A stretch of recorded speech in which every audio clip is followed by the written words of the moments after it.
තෙරුවන් සරණයි. ජබ්බිසෝදන සූත්‍රය.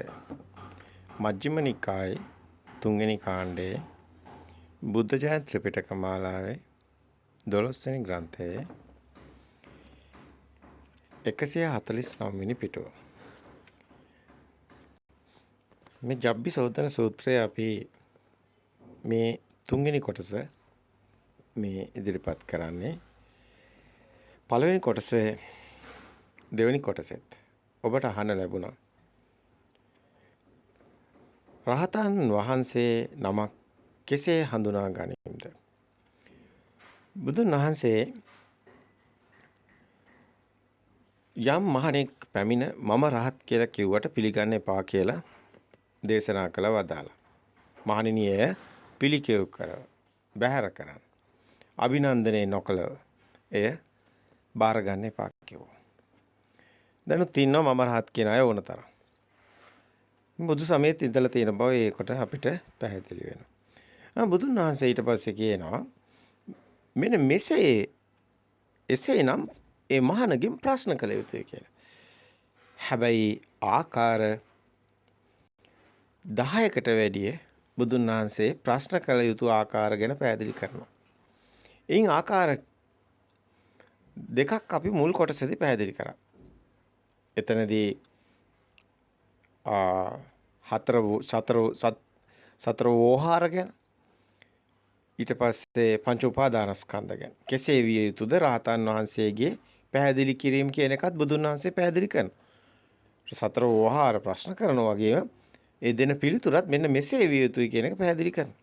එහෙම නොවේයි නම් ඒතන චීනා ජාතිය උසිතාන අපරංගත්තන් කියවට වැඩක් නැහැ කියනවා. එහෙම දෙයක් වෙලා නැහැ කියනවා. කෙලස් තියෙනවා නම් චීනා ජාති උසිතන් කියලා කටින් මම රහත් කියලා කියන්නෙත් නෑනේ ඇත්තටම. කෙලස් තියෙන නිසානේ කියන්නේ, කෙලස් නැත්තම් කියන්නේ නෑනේ. ඒකිනුත් ඒක පැහැදිලි වෙනවා. දැන් බුදුන් වහන්සේ මෙතනදී මේ සතර වෝහාර රහතන් වහන්සේ නමක් නම් මෙන්න මේව පැහැදිලි කරන්න ඕනේ. මෙතන වාක්‍ය වචනෙන් ලිව්වට මෙතන ගැබ් වෙලා තියෙන අරුත ඇත්තටම රහත් වෙනකම්ම කෙනෙකුට තේරෙන්නේ නැහැ. මොකද පෘථග්ජන භූමියට මේක වැටෙන්නේ නැහැ. හැබැයි මේකේ ඒ අරුත තමයි අපි මේ ඔබට පැහැදිලි කරන්නේ. අද මේ රහත් භව මේ කියාගෙන ඉන්න රහත් නළුවෝ මේ අරුත දන්නේ නැහැ. ඒ දන්නවනම් ඔවුන්ගේ කියන අදහස් වල වහලන්න ඔවුන්ගේ දේශනා අහලා බලන්න. ඒ ගෑවිලවත් නැහැ. රහතන් වහන්සේ කියන ඒ ශීනාශ්‍රව කියන ස්වභාවයේ ගෑවිලවත් නැහැ. ඔව් නළුව වගේ බාහිරින් දැකලා ඔය කියන්නේ. ඒක අපි හොඳට පේනවා. මෙවැනි ස්වභාවයක් තියෙනවා නම් මෙන්න මේ ස්වභාවය නම් පමණයි බුදුන් වහන්සේ බාර ගන්න කියන්නේ. නැත්තම් පිළිකෙව් කළව බැහැර කරන්න කියලා පිළිගන්න එපා කියලා කියනවා. පංච උපාදානස්කන්ධත් එහෙමයි. ඒවා බාහිර හම්බ වෙන්නේ නැති බව දැන් ඉන්න රහතන් වහන්සේලා දන්නෙත් නැහැ. මේ සේරම සිතම බව, සිතුවිලිම බව, සිත කියලා දෙයක් නැති බව, ආත්මයක් කියලා දෙයක් නැති බව. මෙතන ආත්මයක් කියලා දෙයක් තියාගෙන රහත් වෙන්නේ නැහැ කවුරුත්. එතකොට රහතේ කියලා කියන්නේ මොකද්ද බලනකොට සෝපටිසේස නිබ්බාන. ඒ කියන්නේ අතර සම්මුතිය කිව්වොත් එහෙම මැරලා ඉවරයි. දැන් මම මරුණයි කියලා කියන්නේ. ඊට පස්සේ අතරම රහ නැති වෙනවා කියන එක. සලායතන ලෝකෝ සලායතන නිරෝධෝ නිබ්බාන. අසකන දිවනාසේ පිනවීමයි ජීවත් වෙනවා කියන්නේ. එන අසකන දිවනාසයෙන් දෙයක් කරගන්න නැත්තම් අන්න එතනයි අරහත්ත්වය. හැබැයි මේක වචනයකට දැනුමට නෙමෙයි ඒ බවටපත් වෙන්න ඕනේ. අරහත්ත්වේ බවට දෙයක් කර නොගැනීම තුළ සිද්ධ වෙන සිද්ධිය ඊට පස්සේ අල්පේච්ඡතාව එක බත වළඳන එක එක් වේලෙහි බත වැළඳීම. එතකොට බුදුන් වහන්සේ මනාකොට පෙන්නනවා මේක මේ ඊට පස්සේ දෙවෙනි කොටසේදී අපි උඩ පැහැදිලි කරා ඒ රහතන් වහන්සේ උපාදාන ස්කන්ධයෙන් මිදෙන මේ ස්වභාවයට පස්සේ අජ්ජත් බහිද්දා කියන ආයතන දෙක. අජ්ජත් ආයතන බහිද්ද ආයතන සය ආයතන. එතකොට මේ අජ්ජත් බහිද්දා කියලා ආයතන දෙකේ ස්වභාවය. මෙන්න මේ රහතන් වහන්සේ ප්‍රශ්න කරා අජ්ජත් බහිද්දා ආයතන. එතකොට රහතන් වහන්සේට අජ්ජත් ආයතනවත් බහිද්දා ආයතනවත් ඒ වගේම පටිච්චිත විඥානයක්වත් හමුවන්නේ නැහැ. ඒ මොහොතේ ඇති වෙන විඥානයත් ඒ මොහොතේම හටගෙන නිරුද්ධ වෙනවා. පවතින විඥානයක්වත් නැහැ. ඒ විතරක් නෙමෙයි මේ ස්වභාවය තුළ දැන් මේ තුන්වෙනි කොටසේදී දැන් අජ්ජත් බහිද්දා කොටස අපි දෙවෙනි කොටසේදී පැහැදිලි කරා. ඒ වගේම දෙවෙනි කොටසේදී මේ තණ්හා මාන දිට්ඨි ස්වභාවය ඒ තෘෂ්ණාවේ ස්වභාවය පැහැදිලි කරා. අහංකාර මහංකාර මානානුස ස්වභාවය. එතකොට සයාත් ආයත එතකොට පඨවි ආපෝ තේජෝ වායෝ ආකාශ ධාතුත් විඥාන ධාතුත් කියන සය ධාතු දෙවෙනි කොටසේදී අපි පැහැදිලි කරා. එතකොට තුන්වෙනි කොටසට අපි එනකොට ඒ දෙවෙනි කොටසේදී අපි ඔබට අන්තිමටම පැහැදිලි කරා ඊටාම වටිනවා මේ අල්පේච්ඡතාවේ මහෙච්ඡාට නැති බව. ඒ වගේම ඒ දුන්දේ අර ඉල්ලගෙන වළඳන්නේ නැහැ කියන එක, ලැබුණු දෙයක් පමණක් වළඳනවා කියන එක, සිව්පසේ පරිභෝජනය කරන ආකාරය, ඒ අග්‍රහ්මචාරී ස්වභාවය ඒක මනාකොට පැහැදිලි කරනවා. බුදුන් වහන්සේ මෙන්න මෙසේ විය යුතුයි කියලා රහතන් වහන්සේගේ ස්වභාවය අපි දෙවෙනි කොටසේදී පැහැදිලි කරා. ඒ වගේම භෝජනය ගැන පැහැදිලි කරා. ඒ අර ප්‍රත්‍යක්ෂා කරන ආකාරයට බුදුන් වහන්සේ පටිවිහරතෝ කියන තැනින් පටිවිහරතෝ අහෝසින් එතකොට මේ විදිහට මේකේ අපි දැන් මෙතනදී මේ පැහැදිලි කරන කාරණා ඊටාම වැදගත් වෙනවා. දැනුමට හෝ හැමෝම දැනගත යුතු වෙනවා. එතකොට ඔබ රැවටෙන්නේ නැහැ. ඔබ නොදැනුවත් නිසායි රැවටෙන්නේ. ඔබ මේ රහත් නළුවන්ට රැවටෙන්නේ ඉමින් ඇවිදිනවා දැකලා, එක්ක වැටක් යටින් රිංගනවා දැකලා. අපි මේ රහත් නළුවන්ගේ ප්‍රකාශවල රැවටෙනවා. අපි දැන් මේ කොටසේදී ඔබට ඉදිරිපත් කරන මේ තුන්වෙනි කොටසේදී මේ රහතන් වහන්සේලා මේ දෘෂ්ටිගත වෙලා ඉන්න හැටි. ඒ දේශනා කරනකොට භවයේ පතන ඒවා සිද්ධ වෙන්නේ නැති බව. නමුත් මේ දැන් ඉන්න රහතන් වහන්සේලා මොනවද කරන්නේ කියලා බලමු. ඒ රහත් නළුවන්ට ඔබ රැවටිලා ඔවුන් ඉන්නේ විශාල අගතියක දෘෂ්ටියක අවිද්‍යාවක. ඔවුන් මිත්‍යා දෘෂ්ටිකයි. පෘථග්ජන භූමියත් අභිභව යන ඔවුන්ව පිනව ගන්න උත්සාහ කරනවා. ඒ තුල පිරිහීමක් තියෙනවා. මේ ධර්මයේ හරියට අවබෝධයකටපත් නොවි දැනුමට අරගෙන එහෙම නැත්නම් බාගෙට දැනගෙන කටමැද දොඩවන්න ගියොත් විශාල අගතියක් සිද්ධ වෙනවා. මේ හොඳින් ඔබ ප්‍රත්‍යක්ෂතාවයට එනතෙක් ඔබ සාන්දිටික ඔබගේ සිහියත් උනත් එක ගමන යනවනම් ඔබට දැනෙයි මේ අල්පේච්ඡතාවයේ තුල කෙනෙක් පුජ්‍යලේක් සත්වයේ කමු නොවන බව. සබහා දහමටම දියවි යන බව. ඒ තුල ඇතිවන්නේ නාම රූප වලින් මිදුණු ස්වභාවයයි.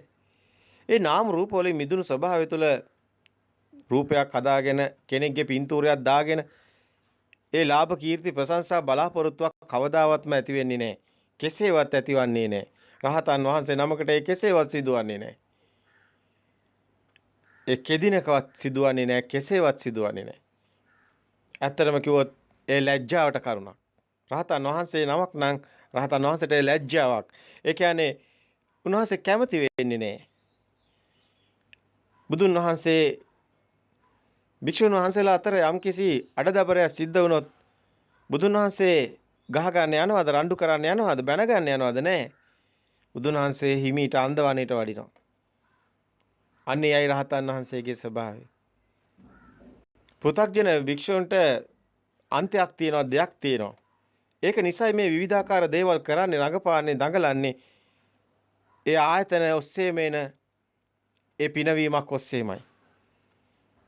නමුත් එයින් ඉවත් වුණාම ආයතන පිනවීමෙන් ඉවත් වුණාට පසුව එයින් මිදුණාට පසුව චිත්ත විමුක්තියට අනිමිත්තානම් නිමිති ප්‍රකට වෙන්නේ නැත්නම් ශුන්‍යතනම් අප්‍රණීතනම් කතා කරන්න දෙයක් ඉතුරු වන්නේ නැහැ. ඒ උත්තරීතර හොදකලාවයි. ඒ නිහඬයාවයි. ඒ එක්බත වැළඳීමට හේතුවයි.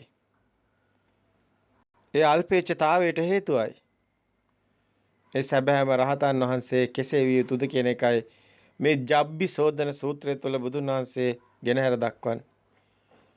ඒකේ තුන්වෙනි කොටසේදී ඔබ දැනගත යුතුම කාරණා එතනත් ඔබට පැහැදිලි කළ යුතුයි. ඒ කාරණා ඔබ දැනගත යුතුමයි. ඒ දෙවෙනි කොටසේ පැහැදිලි කරපු කාරණා වගේම තුන්වෙනි කොටසට එන විට ඔබට අහන්න ලැබෙනවා, ඔබට දකින්න ලැබෙනවා මේ 149 වෙනි පිටුවේ ඒ ලාභ ප්‍රයෝජන කීර්ති සත්කාර දසි දස්සන් මිල මුදල් භවභෝග මේවා ගැන පරිහරණයක් නැති බව රහතන් වහන්සේගේ අවසානයේදී අපි දෙවෙනි කොටසේ පැහැදිලි කරා. ඒ ගිජු භාවයෙන් මිදෙනවා, ඒ විකාල භෝජන වලින් මිදෙනවා. එතකොට මුසාවාදා පිසුනා වාචා පරුසා වාචා සම්ප්‍රප්පලාපා කියන මේ කටබැඳ දෙඩවිලි වලින් විතක්ක වලින් ගොඩාක් මිදීමක් තියෙනවා රහතන් වහන්සේගේ ස්වභාවය. ඒ වගේම ඔබට යමක් කියන්න ඕනේ.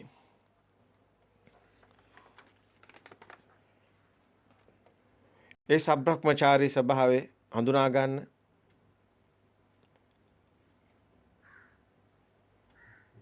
ඔබ බොහොම පරිස්සම් වන්න. මේ යමෙක් මේ අරහත්ත්වයට පත් වේ නම් ඒ අරහත්ත්වයේ තුල ඔබ දකින්න එපා. එයා එක මහා නුවණින් දකින්න. අද සමාජයේ ගොඩක් පටලැවිලි තියෙනවා. ගොඩක් සිර වුණු තැන් තියෙනවා. ඒ අනාබෝධය නිසයි සිද්ධ වෙලා තියෙන්නේ. දැන් අපි තුන්වෙනි කොටසට අපි ආවොත් බුදුන් වහන්සේ නැවතත් මෙන්න මෙහෙම ප්‍රශ්න කරනවා. රහතන් වහන්සේ නිමිති නොගත යුතුය කියලා. ඒ නිමිති අනුව්‍යංජන නොගත යුතුය. ඒ කියන්නේ නිමිති කියන්නේ දැන් මේසේ පොත ඇඳ ඉර හඳ ගහ කොළ ගෙවල් දොරවල් මේ නිමිතිගතයි. නිමිත්ත කටගන්නේ නාම රූප විඥාන මායාව දෙයක් කර ගැනීමයි. බාහිර පතිත වීම තුළ නිමිත්තක් කටගෙන තියෙනවා කියලා දැනන එක. ඊත්ත්වයේ සත්පුජ්‍ය ස්වභාවය. ඒ දෙයක් කියන ගැනීමමයි ආත්ම ස්වභාවය. දැන් අපි ගත්තොත් දැන් මේ මමයි කියලා කියන නම් මේ මේසේ මේ පුටුව මේ ඇඳ මේ ඉර එහෙනම් මේ මේසේ දකින්න මම ඉන්න ඒ තම මම ඒසෝ අමස්ය මේසෝ අත්තා මම මගේ ආත්මය කියන එක මේ ශරීරය මම කියලා එතනට නෙමෙයි මේ ගැට ගන්න. දැන් අපි දන්නවා රූපං අත්තතෝ සමනුප්පසති රූපවත්තං වාතෝ සමනුප්පස රූපස්මින් වාත්තාන සමනුප්පසති අත්තනීවා රූපං සමනුප්පස රූපේම ආත්මය කියලා හිතනවා ආත්මේ රූපේ කියලා හිතනවා රූපේ තුල ආත්මයක් කියලා තියෙනවා කියලා හිතනවා ආත්මේ තුල රූපයක් තියෙනවා. මොකද්ද මේ රූපේ මොකද්ද මේ ආත්මේ? රූපේ කියන්නේ දෙයක් කියලා ගත්තොත් ඒ රූපාරම්මණයයි රූපේ කියලා අපි කියවන්නේ නිසයි. දෙයක් මේසයක් පොතක් පුටුවක් ඇඳක් දෙයක් ඒ රූපාරම්මණයටයි රූපේ කිව්වේ. චත්තාරෝච මහ භූතානම් චතුර්ණංච මහ භූතානම් උපාදාය රූපං රූපං කිව්වා රුප්පන්තිකෝ ආවසෝ රූපං රුප්පනේ නිසා රූපයක් ඇදේ රූපං රූපත්තය සංකතං අபிසංකරෝති රූපේ දෙයක් බවට පත් වෙන්නේ අபிසංකරණි. ඔය තුනම නැතුව මෙතන රූපේ විග්‍රහ කිරීම වර්ධිනවා ඕනම කෙනෙකුට. එක කැලලක් විග්‍රහ කිරීමෙන් පළක් නැහැ. මේ රූපේ කියලා කියන්නේ මේ ධර්මයේ සම්පූර්ණයෙන්ම මනෝපුබ්බංගමදම් චිත්තේන නියති ලෝකේ ගැනයි. එනයි සිතකයි සකස් වෙන්නේ. මේ අපි කතා කරන බාහිරයි කියලා හිතන එකත් සිතකයි සකස් වෙන්නේ. පේනවනේ මේ හිතනවා කියවන්නේ නිසයි. අජ්‍යත බහිද්දා කියන රහතන් වහන්සේට අන්ත දෙකක් හම්බ වෙන්නේ නැහැ. එක පෘථග්ජන භූමිය තමයි බාහිර කියලා ගැට ගහන්නේ. එහෙනම් මේ රූපේ කියන්නේ රූප සංඥාවක්. එහෙනම් යත් විඥාන මායාවෙම මේ සිතෙන්ම හදාගත්ත විඥානයක්. විඥානේ මේ මොහොතේ දැන ගැනීමක් පමණයි. විඥානේ කියන්නේ පවතින එකක් නෙමෙයි. එතනම අටගෙන නිරුද්ධ වෙනවා. එතනම මේ මොහොතේම දැනගත්ත එතනම මේ මොහොතේම දැනගැනීම පමණයි එච්චරමයි. පැවැත්මක් නැහැ විඥාණයට.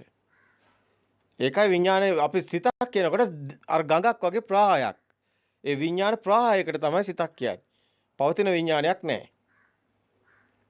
පවතින සිතකුත් නැහැ එතකොට. මේ මොහොතේ මේ තියෙන සිත නෙමෙයි ඊගා මොහොතේ තියෙන. පවතින සිතක් නැහැ. හැබැයි මේ අවබෝධය තුළ මොකද්ද සිද්ධ වෙන්නේ? ඔබ හිතන්න එපා දැන් මුකුත් නැහැ ආද රාත්. එහෙම නෙමෙයි මේ රාත්භාවේ. තාම කාරණා ඉදිරිපත් කළා ඉවරුනේ නැහැ. ආශ්‍රව කෙලෙස් ෂය වෙන්න ඕන. ශීනාශ්‍රව රහතන් වහන්සේ කියලා කියන්නේ. තාම මේ කාරණා ඉදිරිපත් කළේ නැහැ. ඒකයි මේ කොටස් වශයෙන් ඉදිරිපත් කරන්නේ මේ සූත්‍රයේ තියෙන ආකාරයට ඡේදෙන් ඡේදය අරගෙන. හැබැයි ඒක සම්පූර්ණ වෙන්න නම් අර ආශ්‍රව කෙලෙස් ෂය වුණු තැනින් තමයි රහතන් වහන්සේ බවට පත් වෙන්නේ. ඒ තාක් අර චිත්ත ආරෝපණේ තියෙන තාක්කල් ආත්ම සංඥාව ගිලියෙන්නේ නැහැ. ඒක නිසා තමයි අද ඉන්න ගොඩක් ඔය රහත් කියපායට වැරදිලා තියෙන්නේ. නළු වෙලා තියෙන්නේ. රහත් කියවට දැන් කෙලස් තියෙනවා. දැන් මොකද ගන්න? දැන් හිතන දේවල් කනවා, හිතන දේවල් පරිහරණය කරනවා. දැන් ඒක රැවටිල්ලක් බවට පත් වෙනවා.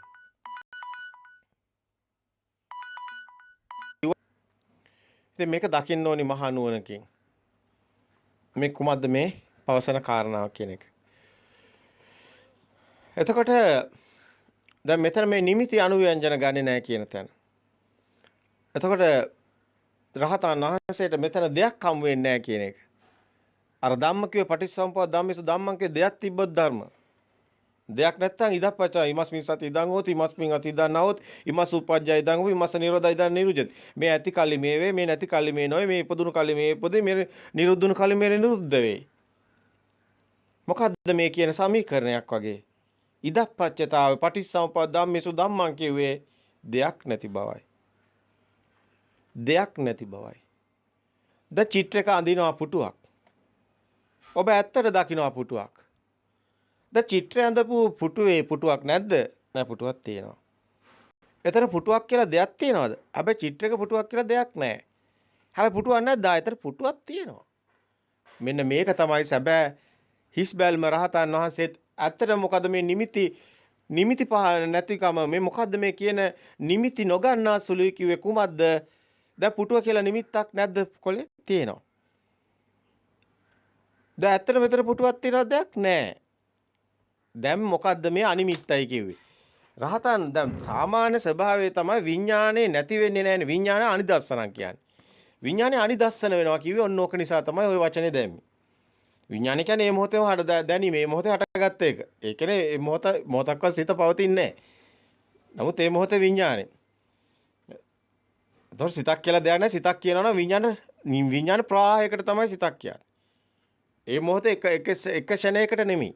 සිතක් කියන්නේ දෙයක් බිත්තියක් කියලා පේනා වගේ පේනකොට චිත්තක්ෂණ කෝටි ගාණක් පහළ වෙනවා කියන්නේ ඔන්න ඔය නිසයි. ඒ කියන්නේ ප්‍රවාහයක් ගඟ ගලනවා ගලන ගඟට ගඟ තියෙන වගේ ගන්න නම් ප්‍රවාහයක් වෙන්න ඕනේ. දැන් මේක හඳුනා ගන්න මහා නුවණින්. එතකොට දැන් මේ නිමිති නොගන්න සුළුයි කියන එක ගැඹුරු කාරණාවක්. මේක රහතන් වහන්සේගේම ස්වභාවයේ ප්‍රත්‍යක්ෂතාවයකින්ම එළි වෙන්න ඕන. අපිට මේ ප්‍රත්‍යක්ෂතාවය තුළ අපි එළි කරන කාරණා ඔබ ගලපලා බලන්න ඔබටත් වැටහෙයි. ඒ ධර්මයේ ගැලපුණොත් විතරයි ඔබට ඒ වැටෙන්නේ. මේක නුවණින් දකින කාරණාවක් පොතකින් හොයන්න බැරි එකක්. මේක පොතේ ලියන්න බැරි ධර්මයක් වෙන්නේ මෙන්න මේ නිමිති නොගන්නා සුළුයි කියන තැන තමයි පොතක ලියා ගන්න බැරි. අනිමිත්ත නම් කොහොමද පොතක ලියන්නේ අනිමිත්ත දෙයක්? ඔන්නක ලියන්න බෑ. නමුත් මේ අධ්‍යක්ීම ඔබට උපමා උදාහරණ සහිතව මේක පැහැදිලි කරයි කි කුමක්ද මේ කියලා. ඒක තමයි මාළුක්‍ය පුත්‍ර සූත්‍රයේ තියෙන වටිනාකම. මේ සූත්‍ර දේශනාවල අපි දකින වටිනාම සූත්‍රයක් එතන තියෙන්නේ. මොකද සමාජයටත් හොයන්න බැරි කිසි කෙනෙකුට දකින්න බැරි ගැඹුරුම ඒ අධ්‍යක්ීම තියෙන්නේ අන්න මාළුක්‍ය පුත්‍ර සූත්‍රය තුලයි. ඒකම තමයි මේ හැමතැනම ඔබට මතුවෙන ඔබට හොයාගන්න බැරි අර අවදිමත් ස්වභාවය කියන එක. ඒ අනිමිත්ත ස්වභාවය තමයි අපි දැන් මේ ඊගාව කාරණාව විතර බුදුන් වහන්සේ ප්‍රශ්න කරන්න කියන්නේ නිමිති නොගන්නා සුළුයි කියන එකයි. රහතන් වහන්සේ කියලා කියනවා නම් කවුරු හරි මම රහත් කියලා අන්න ඔහුගේ මේ ප්‍රශ්න කරන්න කියලා කියපු මේ ප්‍රශ්න 10කට වැඩි ප්‍රමාණයක් ඔබට මේ ටිකෙන් ටික ඉදිරිපත් කරන්න. අතරම කිව්වොත් මේ ඉදිරිපත් කරගෙන ආව ප්‍රශ්න මාලාව අපි මෙහෙම අංක විදියට සඳහන් කරත් ඊට වැඩිය අනුගත ප්‍රශ්න ගොඩක් තියෙනවා. එක ප්‍රශ්නක යටින් තියෙනවා තවත් ප්‍රශ්න මාලාවක් ගොඩ ගැහිලා.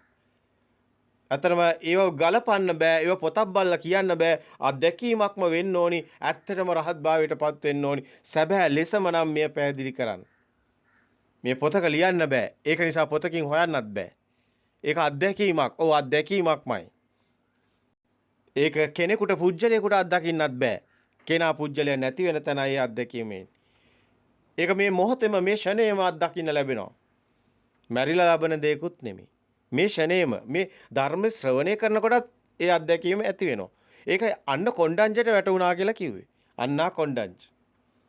මේ නිමිති නොගන්නා සුළු අය අනිමිත්ත ස්වභාවය තමයි ගොඩක් අයට තේරෙන්නේ නැත්තේ. ගෝහය දන්නේ මේ සිතේ ස්වභාවය අනිමිත්ත. පොත කියන්නේ නිමිත්ත. මේස කියන්නේ නිමිත්ත. අනිමිත්ත කියනකොට හිතනවා පොත කියලා දෙයක් නැහැ. පොත හම්බ වෙන්නේ නැහැ. දැන් රහතන් වහන්සේට පොත් නැහැ, මේස නැහැ, මුකුත් නැහැ. එහෙම හිතනවා. එතකොට අනිමිත්තයි කියලා හිතනවා. නිමිති නැහැ, පොත් නැහැ කියලා. රහතන් වහන්සේ වෙනදා විදියටම පේනවා. වෙනදා විදියටම ඇහෙනවා. අන්ධ වෙලා නැහැ, බීරි වෙලා නැහැ. වෙනදා විදියටම දැනෙනවා. හැබැයි මෙතන ඊට වැඩි ගැඹුරු කාරණාවක් කියනවා. ඒ හිස් බැල්ම කියලා අපි කියවන්නේ නිසයි. ඒ කියන්නේ පොත කියලා දන්නවා.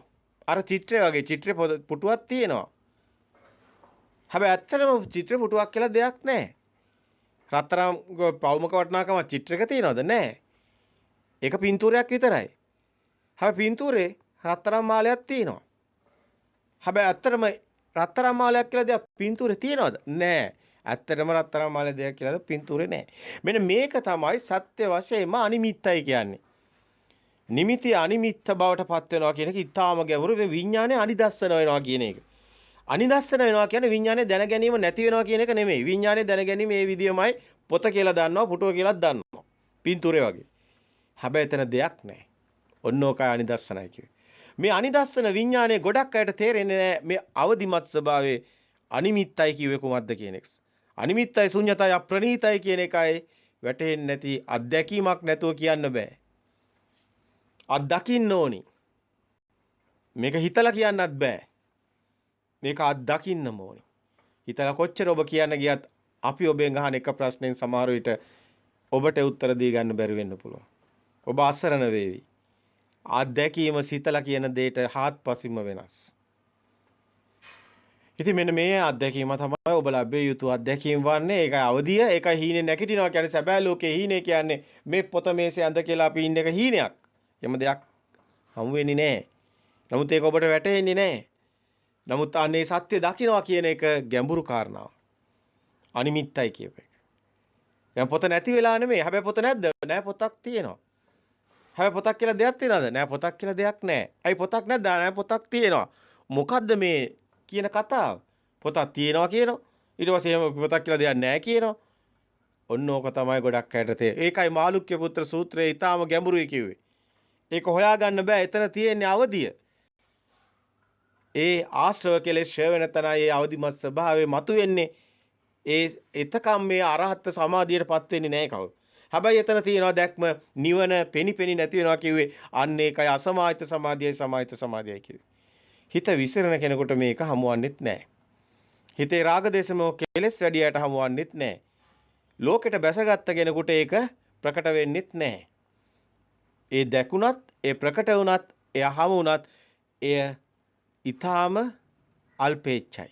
ඒ කියන්නේ ඊටාම දුර්වල ස්වභාවයකින් තමයි මතුවෙන්නේ.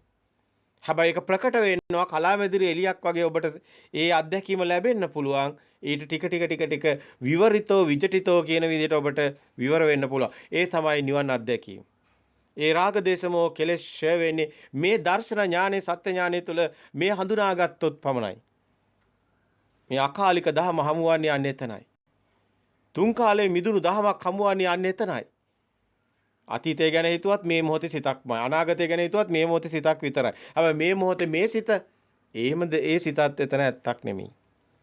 අන්න තුන් කාලෙම මිදෙනවා. අකාලික දහමක් හමු වෙනවා. ඉතින් මහා නුවණින් මේක දකින්න ඕනි තැනක්. බොහොම පරිස්සමෙන් අධ්‍යයනය කරන්න. බොහොම පරිස්සමෙන් විමර්ශන බුද්ධියෙන් ගන්න. මේ අනිදස්සන විඥානය කියන එක අර දෙයක් කියලා දෙයක් හමු නොවන තැන අර චිත්‍රයේ තියෙනවා පුටුවක්. හැබැයි ඇත්තටම චිත්‍ර පුටුවක් කියලා දෙයක් නැහැ. ඇත්ත ලෝකයේ දැන් මේක ප්‍රායෝගිකව ඔබ දකින්නකොටත් වෙනද විදියටම පේනවා, වෙනද විදියටම ඇහෙනවා, වෙනද විදියටම දැනෙනවා වුණාට ඇත්තටම එහෙම දෙයක් කියලා දෙයක් දැනෙන්නේ නැති ස්වභාවයකට ඔබපත් වෙනවා. ඒපත් වෙන්නේ ඒ සත්‍ය ඥානේ, ඒ දර්ශන ඥානේ, ඒ ඥාන ඒ අවබෝධක් ඥානේ තුලයි, ඒ මහා ප්‍රඥාව තුලයි. ඒක මහා නුවණටයි හසුවන්නේ.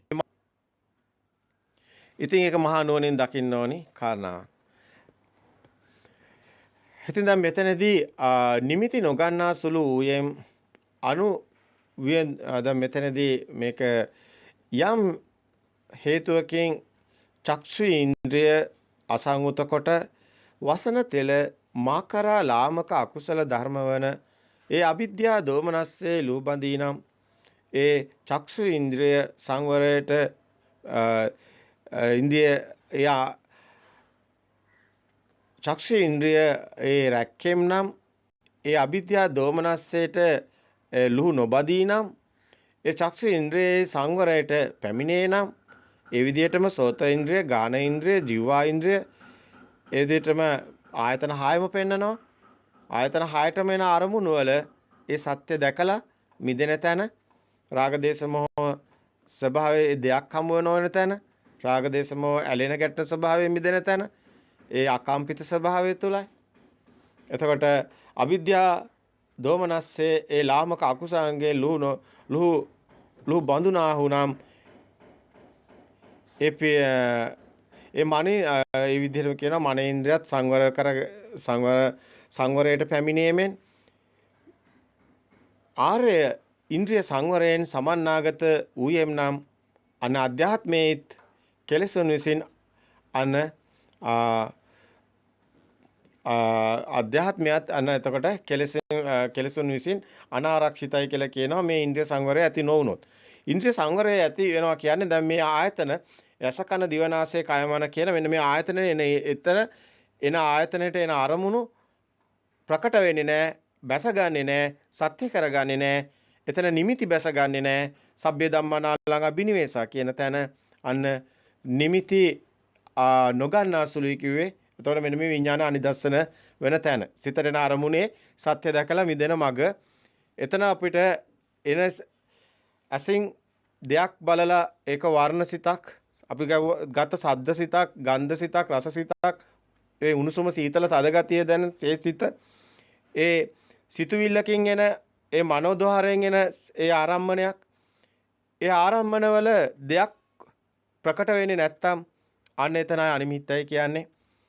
එතකොට මේ ආරම්මණවල දෙයක් කියලා බැසගත්තොත් එතනමයි සබ්බේ සංඛාරාත් ඒ කියන්නේ කාය සංඛාර, වචී සංඛාර, මනෝ සංඛාර. එතනම ආත්ම ස්වභාවයක් බැස ගන්නවා. ආත්ම ස්වභාවය බැස ගන්න තැන රහතන් වහන්සේ නමක් නැහැ. එතන රහත් භාවයේ යන ගමනක් නැහැ. එහෙනම් ඒ පිරිහීමයි කෙලෙසුන් විසින් අනාරක්ෂිත උනායි කියලා කියන්නේ. අන්නේ එතනයි එතකොට ඒ ලෝකෙට බැස ගන්න ස්වභාවය. එතකොට මෙන්න මෙතනයි ප්‍රශ්න කරන්න කියන්නේ නිමිත්ත අනිමිත්ත ස්වභාවය. එතකොට ඊගාව මේ දෛවිකස් කියනවා මම ඉදිරි අභික්ඛන්තේ පටික්ඛන්තේ සම්පජානකාරී හෝති ආලෝකිතේ විලෝකිතේ මේ විදිහට සතර ඉරියව්ව මේ විදිහට කියනවා. සෝ අභික්ඛන්තේ පටික්ඛන්තේ සම්පජානකාරී අහෝසින් ආලෝකිතේ විලෝකිතේ සම්පජානකාරී අහෝසින් සමින්ජේ පසහරිතේ සම්පජානකාරී අහෝසින්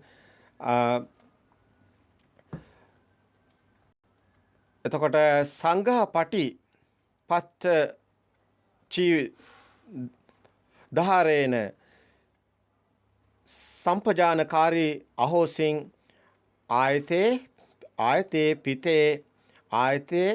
පිතේ කායිතේ සායිතේ සම්පජානකාරී අහෝසින් උච්චාසයන උච්චාර පස්සාව කම්මේ සම්පජානකාරී හෝසින් ගතේ නිසින්නතේ සුත්තේ චාගරිතේ භාසිතේ තුන්හි භාවේ සම්පජානකාරී හෝති සම්පජානකාරී අහෝසින් සෝ ඉමිනාච අරියේන. දැන් අපි නවතත් එමු පරිවර්තනයේ පැත්තට. දැන් මේ කියන්නේ අභික්කන්තේ පටික්කන්තේ සම්පජානකාරී හොති ආලෝකිතේ විලෝකිතේ සම්පජාන හොති සිටින්නවා රිසින්නවා සම්පජානකාරී හොති මේ කියන්නේ සතර ඉරියව්වෙම. එතකොට මෙන්න මේ සත්‍ය දකින්න කියන එකයි මේ සත්‍ය දකින්න අරහතන් වහන්සේගේ ස්වභාවය කියන එකයි. ඒ දකින්න නැත්නම් එතන පිරිහීමක් තියෙනවා. අරමුණ වලට බැස ගැනීම තුළ ආත්ම ස්වභාවයක් දෙයක් කියලා ගත්ත තැන ආත්ම ස්වභාවයේ ඉස්මතු වෙනවා. එතන කෙලෙසීමක් තියෙනවා. එතන අරහත්ත්වයට පත්වීමක් නැහැ. එතකොට එතන අරහතන් වහන්සේ අඳුන ගන්න කියනවා මේ සතර ඉරියව්වෙම අරහතන් වහන්සේගේ ස්වභාවය මේ ස්වභාවයෙන් පවතින බව. එතකොට මෙතනදී පැහැදිලි කරනවා. මේ ආර්ය සීලස්කන්ධයේ සමන්නාගත වූයෙන් මේ ආර්ය ඉන්ද්‍රිය සංවරයෙන් සමන්නාගත වූයෙන් මේ ආර්ය ස්මූර්ති සම්පජානයෙන් සමන්වාගත වූයෙමි. ආරණ්‍ය දැන් මේ විදිහටම කියනවා. දැන් පංච උපාදානස්කන්ධෙහි අවිද්‍යාව දුරුකොට අනද ඊට පස්සේ කියනවා දැන් පංච නීවරණ ධර්මයෝ ගැන දැන් ඔන්න ඊට පස්සේ පැහැදිලි කරනවා. මේ ත්‍රාතන් වහන්සේගේ ස්වභාවයමයි. දැන් කලින් අපි පැහැදිලි කරේ සිතට එන අරමුණේ සත්‍ය දැකලා මිදෙන තැන ඒ නිමිති ප්‍රකට නොවන තැන අනිමිත්‍ය ස්වභාවය රහතන් වහන්සේගේ කෙසේ විය යුතුද කියන. ඒ කෙලෙස් ස්වභාවයෙන් මිදෙන්නේ මෙන්න මේ ආකාරයට දකිනවා නම් සතර ඉරියව්වෙම කියන එක එතනදී මනාවකට පැහැදිලි වෙනවා. හැබැයි ඊගාව කාරණාවට පංච නීවරණ ධර්ම මේ පංච නීවරණ ධර්ම ප්‍රකට වෙනවා කියලා රහතන් වහන්සේට පංච නීවරණ ධර්ම දුරු කරලා තියෙන්නේ කියන එක. එතකොට අපි දන්නවා කාමච්ඡන්ද ව්‍යාපාද තීන මිද්දේ උද්ධච්ච කුක්කුච්ච විචිකිච්ඡා කියන පංච නීවරණ ධර්ම දුරු කරලා තියෙන ස්වභාවය එතනදී පැහැදිලි කරනවා. අධ්‍යාත්මයේ මොනවාකට සංසුන්්‍ය එතකොට මේ විදිහට විචිකිච්ඡා දුරු කොට තරණය කළ විචිකිච්ඡා කුසල ධර්මයෙන් කතං කති භාව විචිකිච්ඡාය සිත පිරිසුදු කළෙමි. ඊට පස්සේ කියනවා මම චිත්තයාගේ උපක්ලේශ වූ ප්‍රඥාවගේ දුර්වල කරන වූ මේ පංච නීවරණයන්ගෙන් දුරුකොට කාමෙන් වෙන්ව අකුසල දහමින් වෙන්ව ඒ සවිතක්ක සවිචාර වූ විවේකයෙන් උපන්නේ ප්‍රීති සුඛ ඇති ඒ අන්න ඊට පස්සේ කියනවා සවිතක්ක සවිචාර කියන වචනේ මෙතන හොඳින් මනාකොට දකින්න ලැබෙනවා. එතකොට සෝ ඉමේ පංච නීවරණේ පහය චේතසෝ උපක්ඛිලේසේ පඤ්ඤාය දුබලීකරණේ විවෙච්ඡේච කාමේහි විවිච්ඡ අකුසලේහි ධම්මේහි සවිතක්කං සවිචාරං විවේකජං ප්‍රීතිසුඛං පඨමං ධානං උපසම්පජ්ජ විහාසින්. එතකොට සවිතක්කං සවිචක්කං ප්‍රීතිසුඛං ප්‍රථමං ධාන. එතකොට මේ සවිතක්ක සවිචාර සමාධි හමු වෙන්නේ ලෝකෝත්තර භූමිය. ඔබ ඒක හොඳට දන්නවා විතක්ක විචාර සංසිඳන එක තමයි. එතකොට අපි දන්නවා ලෞකික භූමියේ සමාධි. අපි ඔබට මීට පෙරත් පවසලා තියෙනවා මේ ප්‍රථම ධ්‍යාන, ද්විතීක ධ්‍යාන, තෘතීක ධ්‍යාන, චාතුර් ධ්‍යාන. අපි කතා කරන්නේ ගොඩක් වෙලාවට ආනාපාන සති භාවනාව තුළ මේවා කතා කරන්නේ ගොඩක් අපි සූත්‍රවල පුරුදු වෙලා තියෙන්නේ සමාජය තුළ ප්‍රකටව තියෙන්නේ. මේ ප්‍රථම ධ්‍යාන, ද්විතීක ධ්‍යාන, තෘතීක ධ්‍යාන, චාතුර් ධ්‍යාන, ලෞකික ධ්‍යාන අර වේදේ තුලත් අපිට හමු වෙනවා. අපි දන්නවා පස්වක තවසොත් මේව රැක්කා. අපි දන්නවා රූපාවචර සමාධි වල හිටියා. රූපාවචර බ්‍රහ්ම ලෝක වල හිටියා කියන්නේ ඒකනේ. එතකොට රූපාවචර සමාධි වල ඉන්න එක තමයි රූපාවචර බ්‍රහ්ම ලෝක වල ඉන්නවා කියන්නේ. මේ අමුතුවෙම කොහෙවත් තියෙන ලෝකයක් නෙමෙයි. මේ බ්‍රහ්ම ලෝක කොහෙවත් හොයන්න යන්න එපා. මේ සිතේම තියෙන සුකුම ස්වභාව. ඔබ දන්නවා අරූපාවචර බ්‍රහ්ම ලෝක වල නම් ටික ඔබ දන්නවා.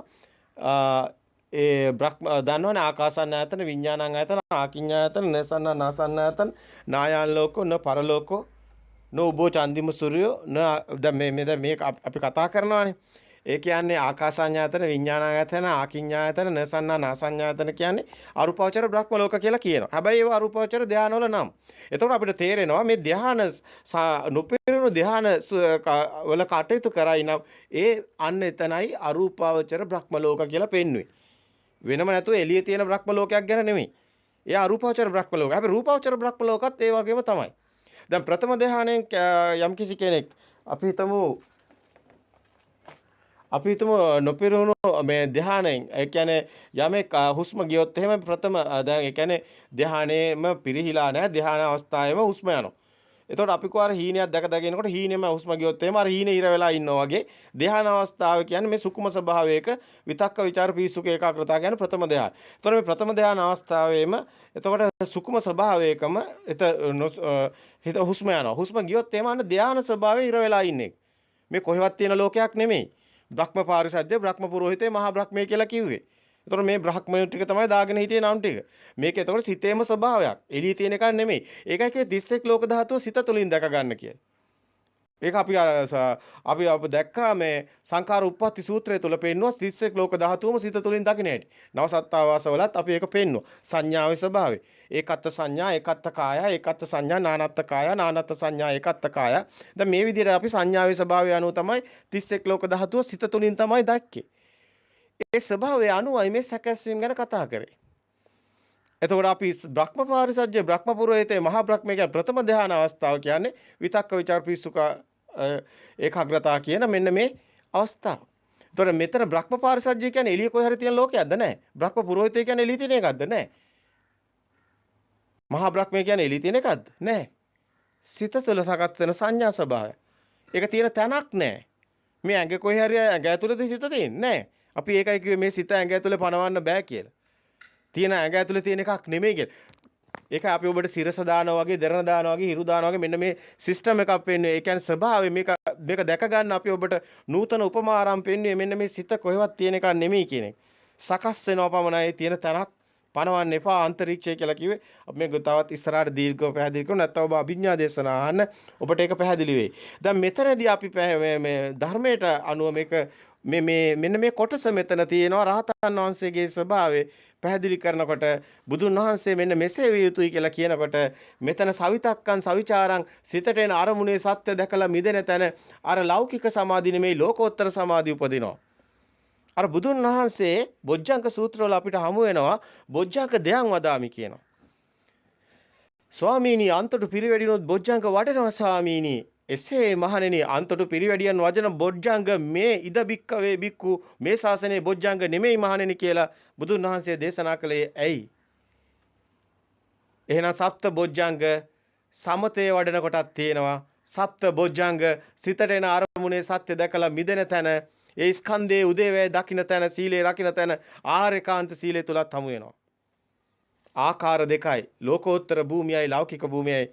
ඒකත් මේ මොහොතේමයි මේ ලෝකෝත්තර භූමිය වෙනින් කොහෙවත් ලෞකික භූමිය වෙනින් කොහෙවත් නෙමෙයි. මේ මොහොතේන අරමුණේ දෙකම තියෙනවා. මේ මොහොතේන අරමුණේ මේ සිතේ දෙකම තියෙනවා. මේ මෙලොව කියන්නේ මොකක්ද? මේ දැන් එන සිත බාහිර පොත තියෙනවා. තියෙනවා නම් මෙලොව. පොත මේසේ අද තියෙනවා නම් මෙලොව. දැන් එහෙම දෙයක් නැති බවට අවබෝධයක් තියෙනවා අන්න එලොව. ආයතනවල ඇත්තවීම මෙලව ආයතනවල මිදීම එලව. මෙලවින් අන්න ඈතර වෙනවා කියන්නේ ඕකටයි. අන්න එලවත් මිදිලා මේ දෙලවත් මිදිලා සමව වාසය කරනවා කියන්නේ මේ මොහොත මේන අරමුණේ නොගැටී නොඇලී වාසය කිරීමයි. එයයි රහතන් වහන්සේගේ වාසය කිරීම. ඒ තුල තියෙනවා සවිතක්ක සවිචාර සමාධි. ඒ තුල තියෙනවා ප්‍රථම ධ්‍යාන, ද්විතීක ධ්‍යාන, තෘතීක ධ්‍යාන, චාතුරු ධ්‍යාන කියන අවස්ථා ටික ලෝකෝත්තර සමාධිය තුල හමු වෙනවා. ඒ කියන්නේ විතක්ක ਵਿਚාර සංසිඳෙනවා. සිතට එන අරමුණ බාහිර පතිත වෙන්නේ නැහැ. සිතෙත් පතිත වෙන්නේ නැහැ. එහෙනම් සිත පවනවන තැනක් නැහැ. පොත කියලා දෙයක් බාහිරින් හමු වෙන්නේ නැහැ. සිතක හමු වෙන්නේ නැහැ. නාම රූප උපරුජ්ජන වෙනවා. අන්න අනිදස්සන වෙනවා. අන්න සිත මේ මොහොතේ අපපටිතිත වෙනවා. පතිත වෙන තැනක් නැති වෙනවා. අන්න මේ අරමුණේම මිදෙනවා. අන්න එතනයි ශුන්‍යතයි. අනිමිත්ත ප්‍රණීතයි කියවේ. එතකොට අපිට මේ මොහොතේම දකින්න ලැබෙනවා මේ කියන කාරණාවට ඔබ බලන්න විතක්ක ਵਿਚාර සංසිඳන ප්‍රායෝගිකව ඔබ දකිනවා. ඔබ මේ ධර්මයේ දකිනකොට බාහිරට මේ සිත යන්නේ නැහැ. බාහිර දෙයක් නැති බව ඔබට අවබෝධයට හසු වෙනවා. වෙනද විදිහටම පේනවා. වෙනද විදිහටම දැනෙනවා. හැබැයි ඔබ ගිනි ගන්නේ නැහැ. ඔබ ඒවට පත්තු වෙන්නේ නැහැ. පිච්චෙන්නේ නැහැ. දැවෙන්නේ නැහැ. තණ්හාව එතන මතුවෙන්නේ නැහැ. එතකොට මෙන්න මේ ස්වභාවය ඔබ හඳුනා ගන්න. මේ දියුණු ස්වභාවය ඔබ හඳුනා ගන්න. ඒ දියුණු ස්වභාවය තමයි ඒ ඔබගේ දුකෙන් මිදෙන ස්වභාවය. දැන් බොහෝ අයට මේ බුද්ධෝත්පාද නාලිකාව ඔස්සේ මේ අත්දැකීම ලබනවා. දැන් බොහෝ අය මේ අත්දැකීම හඳුනා ගන්න උන්ට එකවරම හැකියාවක් ලැබෙන්නේ නැහැ පරයාය අනුව. පරයාය මේකේ තියෙන විදිය බැලුවොත් ඊටාම දියුණුයි. හැබැයි දැන් ප්‍රායෝගිකව මේ ගමේ ඉන්න අම්මලා එච්චර ඉගෙන ගත්තේ නැති වෙන්න පුළුවන්. නමුත් මේ අත්දැකීම ලබනවා. ඔවුන්ට දැන් එන අරමුණ එච්චර ලොකු ගින්නක් නෑ මේ දරුවා කියලා මැරීගෙන අනේ පුතේ කියලා අඬාගෙන ඔට්ටු පෙරාගෙන නෑ. ලොකු නිකන් බන්ධන බලයකින් ගැට ගැහිලා නැති කරගන්න බැරි ඒ වගේ කම්පනාවක වේදනාවක සියදිවි නසා ගන්න තැනට මේ අපේ තරුණ දරුවෙක්වත් ඇති වෙන්නේ ඇයි මේ ධර්මය අහන දරුවෝ ඇති වෙන්නේ ඇයි ඒ දරුවෝ මේ සත්‍ය දකිනවා. මේ තමන්ගෙම සිත නේද සියල්ලම කියලා. අන්න එතනයි විතක්ක ਵਿਚාර සංසිඳිලා අන්න ලෝකෝත්තර ධ්‍යාන මත වෙනවා. දැක්කද ඒ රහස? එතන ගැඹුරු රහසක් සමාජයට තාම ඒක රහසක් වගේ. නමුත් ප්‍රායෝගිකව ඔබ අත්දකිනවා විතක්ක ਵਿਚාර සංසිඳලා ඔබට ප්‍රීතියක් දැනෙනවා. ඔබට සුඛ අවස්ථාව දැනෙනවා. ඔබ පරයන්කේ හිටියද? නෑ. ඔබ භාවනා කළාද? නෑ. නමුත් ඔබ සසර දුකිනුත් මිදිලා සිළු දුකෙන් මිදෙන මඟ හඳුනගෙන සුගති පරායන වෙලා ඔබ දුගතියට වැටෙන්නෙත් නෑ. ඔබ කලේ එකයි. බුදුන් වහන්සේ දේශනා කරපු අර සත්‍ය ධර්මය අවබෝධ කරපු එකයි. අන්න බුදුන් වහන්සේ ධර්මයේ දේශනා කරනකොටම අන්න මගඵල ලබනවා. අන්න කොණ්ඩඤ්ජට වැටුණා. අන්න කොණ්ඩඤ්ජ කියලා කියනවා. අයි භාවනා කළාද වැටුනේ? නෑ. කොණ්ඩඤ්ජතාවස්තුව භාවනා කළා නැද්ද? භාවනා කළා තියෙනවා. මගඵල ලැබුවද? ඒත් නෑ. දැන් කොහොමද කොණ්ඩඤ්ජතාවස්තුමා මගඵල ලැබුවේ? සද්ධර්ම ශ්‍රවණය කරනකොට මේ මොකද්ද කිව්වේ කියලා වැටුණා. ඒ අවබෝධය තුලයි මගඵල ලබන්නේ. සද්ධර්ම ශ්‍රවණය තුලයි ඒ සිදුවන්නේ. ඒ නිසායි අපි ඔබට කිව්වේ ඔබ ධම්ම සංගීකරණය අධ්‍යයනය කරන්න පිටු ගණනාවක දකින්න ලැබෙයි. ඔබ සබ්බවස සූත්‍රය අධ්‍යයනය කරන්න ඔබට මනාකොට දකින්න ලැබෙයි. දස්සනා පහතබ්බා කියන්නේ කුමක්ද කියලා. ඒ දර්ශන අවබෝධයයි. ඒ තුලින් ආනන්දේ හිමාලයේ පර්වතය වගේ කෙලෙස් සංසිඳනවා. ආනන්දේ අතේ තියෙන ගල් කැටේ වගේ බොහොම ටිකයි ආනන්දේ ඉතුරු වෙන්නේ. අන්න නියත සම්බෝධි පරායනයි කිව්වේ ඒකයි. නියත සම්බෝධි පරායන මේ ධර්ම ශ්‍රවණයේ තුලම ඇසෙන මොහොතේම ඒ අවබෝධ ඥානයේ තුලම ඒ අවබෝධයට පත්වන විටම රාග දේශ මොහ කෙලෙස් සංසිඳීමකට ලක් වෙනවා. ඒක ඔබට ප්‍රායෝගිකව අත්දකින්න ලැබෙන්නේ. ඔබ ඊට පස්සේ දිනදා කටයුතු කරනකොට ඔබටම දැනෙන්න ගන්නවා ඔබගේ කෙලෙස් සංසිඳිලා කියලා. ආශ්චර්යයි ස්වාමීනි, අద్භූතයි ස්වාමීනි, මට වැටහුණා ස්වාමීනි කියලා මේ අත්දැකීම ලැබෙන හැමෝම ප්‍රකාශ කරන්න ගන්නවා. මෙයයි සත්‍ය ධර්මය. මේ රහතන් වහන්සේට මෙන්න මේ දේ අවබෝධයක් නැත්තම් මේ වැටහීමක් නැත්තම් මේ රහතන් වහන්සේ නමක් නෙමෙයි කියලා බණ්ඩ බුදුන් වහන්සේ මනාකොට පැහැදිලි කරනවා ඒ ජබ්බිසෝදන සූත්‍රය තුල. දැන් ආකාර ගණනාවක් අපි ඔබට පැහැදිලි කරා. දේශනා 3 වෙනි දේශනෙටත් ආවා. තාමත් ඉවරයක් නැහැ. ඇයි බුදුන් වහන්සේ මනාකොට මේක පිරිසුදු කරනවා. රහතන් වහන්සේ සිත ස්වභාවයෙන් මෙය නොවේ නම් බාර ගන්න එපා. ඔහු රහතෙක් නෙමෙයි කියනවා. හොර රහතෙක් කියලායි කියන්නේ. අද ඉන්නවා ඒ වගේ මේක ගලප ගන්නත් බෑ, තේරුම් ගන්නත් බෑ, මාර්ගයක් කියා ගන්නත් බෑ. හොර රහතන් වහන්සේලා ඕන තරම් අපිට අදහමු වෙනවා. ඔබ රැවටෙනවා. ඒ අය බලාපොරොත්තු වෙන්නේ මම රහත්. ඕගොල්ලෝ මට දෙන්න දානේ. ඕගොල්ලෝ ගේන්න මට ඔය සේරම. මම රහත් දන්නවනේ. මට ඕන දෙයක් කරන්න පුළුවන්. ඔයගොල්ලෝ වගේ නෙමෙයි. මේ කවුද මේ කියන්නේ? උම්මන්තක අසෘතත් පු탁ජන මේ පු탁ජන භූමියටත් ගැලපෙන්නේ නැති නේ. පහත්ම පහත්. මේ පස්සේ යන අයට මොකද වෙන්නේ? ඒකාන්තයෙන් දුගතියට වැටෙනවා. ඒකාන්තයෙන්ම දුගතියට වැටෙනවා. දෙව්දත් ගියා වගේ, දෙව්දත්ගේ ශ්‍රාවකයෝ දුගතියට වැටෙනවා වගේ මේ අයත් දුගතියට වැටෙනවා. අද විශාල පිරිසක් මේ අගතියට වැටිලා ඉන්නවා. මේ අගාධයට කොටු වෙලා ඉන්නවා. ඔවුන් බේර ගන්න අද කිසි කෙනෙකුට බෑ. අයියේ ධර්මාබෝධයක් නැතුව මේක පැහැදිලි කරලා දෙන්න බෑ. මේක මෙහෙම දෙයක් නෙමෙයි, මේ අය ගා මේ බොරුවක් තියෙන කියලා කියා ගන්න බෑ. දැන් ඔබට තේරෙනවා මුළු ශාසනයම පිරිසිදු වෙන්නේ මේ සත්‍ය සමාජයේ අවබෝධය ඇති වෙන්න ඕන. සමාජයේ දැනුවත් වෙන්න ඕනි. මේ සමාජයේ නොදැනුවත් නිසයි මේ මිත්‍යා දෘෂ්ටි වල රැවටිලා වැටෙන්නේ. සමාජයේ අවබෝධය මේ ධර්ම විශේෂයෙන් බෞද්ධ ආසරණ කමින් මිදෙන්න ඕනි. බෞද්ධයාට මේ ධර්මය හොඳින් විවර වෙන්න ඕනි. බෞද්ධයාට වෙන මගක් නැහැ. නත්ති මේ සරණං අඤ්ඤං ධම්මෝ මේ සරණං වරං. සෝ ධම්මං පස්සති සෝමං පස්සති කිව්වේ ඒකයි. ධර්මයේ දැක්කොත් විතරයි ඔබට බුදුන් සරණවත් නැහැ නැත්තම්. ඒ බුද්ධ කියන්නේ පුජ්‍යලයක් නෙමෙයි. සෑම සිතකම බුද්ධ ස්වභාවය තියෙන. මේකට ආගමක් නැහැ. මේක ධර්මතාවයක්. බුදුන් වහන්සේ ධර්ම දේශනා කළා නැහැ කවදාවත් බෞද්ධයෙකුට. බුදුන් වහන්සේ ධර්ම දේශනා කළේ ජටිලයෝ නිගණ්ඨයෝ බ්‍රාහ්මණයින්. බෞද්ධයක් කියන්නේ ධර්මය අවබෝධ කරපු අය. අද ඉන්නේ උපැන්න සාතිකේ නම දාගත්ත මිත්‍යා දෘෂ්ටික අර බුදු සමයේ තිබුණු අර අනිත් ආගම වල වගේ ලේබල් එක ගාගත්ත මිත්‍යා දෘෂ්ටික බෞද්ධ කියන ලේබල් එක අලෝගෙන. මේගොල්ලෝ මිත්‍යා දෘෂ්ටික ආගමක් හදාගෙන. සත්‍ය ධර්මයට අවදිවන්න. ධර්මේ නම් ධර්මයයි. ධර්මයේ තුල දෙකක් නැහැ. ලෝක ධර්මතාවය නම් සත්‍ය පමණයි. සත්‍ය දෙකක් නැහැ. සත්‍ය නම් සත්‍ය පමණයි. ඒ අවදි වේ නම් සියලු මිත්‍යා දෘෂ්ටි සුණු විසුණු වෙලා යනවා. ඒ සත්‍ය අවදි වීමයි විය යුත්තේ. හොඳයි. මෙන්න මේ පැහැදිලි කිරීම මේ ද්වයං වදාමි. ඒ කියන්නේ මේ ප්‍රථම ධ්‍යාන, ද්විතීක ධ්‍යාන, තෘතීක ධ්‍යාන, චාතුර් ධ්‍යාන සිතට එන අරමුණේ සත්‍ය දකින්න තැන මතු වෙනවා කියලා අපි ඔබට පෙන්ලා දෙන්නේ. ඒක විතක්ක ਵਿਚාර සංසිඳනවා. ඔබට ප්‍රායෝගිකව අත්දකින්න ලැබෙනවා. ඒ ප්‍රීති අවස්ථාව ඔබ අත්දකින්නවා. සුඛ අවස්ථාව ඔබ අත්දකින්නවා. ඒ වගේමයි ඒකාග්‍රතාව ඔබ අත්දකින්නවා. ඒ අවස්ථාව ඔබ ලෝකෝත්තර දකින්න හමු වෙනවා. මේ සවිතක්ක සවිචාර සමාධියයි. ඒ සවිතක්ක සවිචාර සමාධිය තුලත් අර විතක්ක ਵਿਚාර සංසිඳිලා අර ප්‍රීති ස්වභාව මතු වෙනවා. ඒක තමයි ඔබට මේ කොටසේදී හමු වෙන්නේ දකින්න ලැබෙන්නේ. එතකොට මෙතනදී ඒ පැහැදිලි කිරීම ඒ ධ්‍යාන අවස්ථා ටික මතුවෙනවා. ඊට පස්සේ වැදගත්ම තැනට එනවා මේ පැහැදිලි කිරීමේ. ඒ තමයි මම මෙසේහින් සමාධිගත සිත පිරිසිදු කල්හි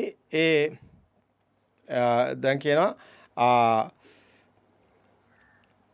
උපක් ක්ලේශ විගත මුදුවත් ඒ කර්මාන්‍යව වත් ස්ථිති කියන්නේ නොසලෙන බවට පත්ව ආශ්‍රව ඥානේ සඳහා සිත නතු කළෙමි.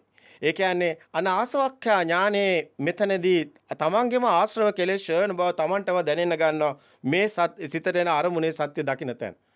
අනේ එතන ආශ්‍රව කෙලෙස් ඡය වෙගෙන යන බව තමන්ටම දැනෙන බව. මම මේ දුකයි යථාභූතයෙන් දකිමි. දුක සත්‍යයි යථාභූතයෙන් දකිමි. ඒ දුක්ඛ සමුදය අන්න දික්ඛ නිරෝධේ දුක්ඛ නිරෝධ ගාමිනී පටිපදාය යථාභූත වශයෙන් දකිමි. ඒ ආශ්‍රව කෙලෙස් යථාභූත වශයෙන් ඡය කෙලෙමි. අනාසවක්ඛ්‍යා ඥානේ තමන්ටම ස්වයම්බුව මේ ආශ්‍රව කෙලෙස් ඡය වෙගෙන යනවා දකින්න ලැබෙනවා. අපි මේක ඔබට පැහැදිලි කරා. අපි ඔබට ඔබ විසින්ම අපට නැවත ඒ ඔබගේම ප්‍රත්‍යක්ෂතාවය තුළ ඔබ විසින්ම හෙළි කරන කාරණා අපිත් ප්‍රසිද්ධ කරා. ඒ කියන්නේ ඔබගේ කෙලෙස් ඡය වෙන ස්වභාවය ඔබ අත්දකින ආකාරය ඔබ ඉස්සර තරම් කේන්ති යන්නේ නැහැ. ඔබට මේවට ඇලෙන්නේ නැහැ, ගැටෙන්නේ නැහැ. ඔබ දරුවා කියලා දරු තණ්හාවෙන් පිච්චෙන්නේ නැහැ. ඔබ මේ ලෝකෙට බැසගෙන දුකක් විඳින්නේ නැහැ. ඔබ මේ මොහොතවත් පවතින්නේ නැති බව දකිනවා. ඉන්න කෙනෙක් නැති බව, ආත්මයක් නැති බව දකිනවා. අන්න ඔබ සමුදය දැක්කා. එන අරමුණේ දෙයක් හම් වෙන්නේ නැහැ. අන්න ඊතර තණ්හාව ෂය වුණා. අන්න දුක්ඛ දැක්කා. අන්න දෙයක් නැති බව, දුකක් නැහැ. අන්න ඒක දැකපු තැන නිරෝධය දැක්කා. අන්න මාර්ගයේ මේ චතුරාර්ය සත්‍යයයි. ඒ චතුරාර්ය සත්‍ය දැකීමයි ආර්ය අෂ්ටාංග මාර්ගය වන්නේ. අන්න දුක්ඛ නිරෝධ ගාමිනී ප්‍රතිපදා මාර්ගය ඔබ දැක්කා. එතකොට මෙන්න මේ රහතන් වහන්සේ මෙන්න මේ සාන්දිටිකව මේ අත්දකින්නවා කියලා කියන්නේ. මේ තුල ඔබට ඒක හමු වෙනවා. එතකොට ඔහු ආශ්‍රවයන්ගෙන් අන්න යථා භූතේම ඒ කියන්නේ ස්වයං යථා භූතයෙන් කියන්නේ මේ අභ්‍යන්තරයට මේක ඥානෙට හසු වෙනවා. යථා භූතේම තමන්ගේම ආශ්‍රය කෙලෙස් ඡය වෙන බව අත්දකින්නවා.